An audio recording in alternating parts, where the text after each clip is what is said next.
Hi guys आमे आज special खाइबा बनैबा से आमर रोचे कि पूरी रोचे आउ घुगुनी रोचे प्लस आमर ओडिशा स्पेशल पायसम रोचे जोटा को आमे माने एबे आरंभ करूछु पूरी पई तो माने हमर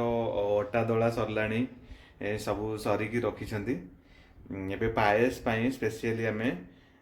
बासुमती राइस एबे ताठू आरंभ करिबा सेटा गोटे कप रे एबे नेइछु गोटे कप आपण एठी देखि पारथबे बासुमती राइस एतरे गोटे कप आमे नेलु एको एबे पानी रे भिजै रखिबु। तो आसंतु एबे आमे पायस पई दरकार थिबा जिंस आमे एठी नेइछु आपण देखतबे एठी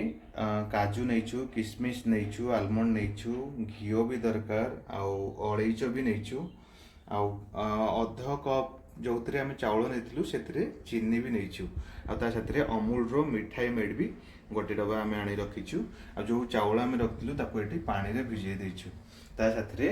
हाफ लिटर रो क्षीर भी आम ये गरम कर रखीचु ताकि तार फ्लेवरटा भल आसो जमती। तो एबे आमर ये पैन गरम हो गलानी एबे आम ड्राई फ्रूट्स भाजीबा भाजी तापरे प्रोसेस आरंभ करिबा। प्रोसेस तो मु आपनको वीडियो रे देखैबी बस आपण सेटा देखिबे।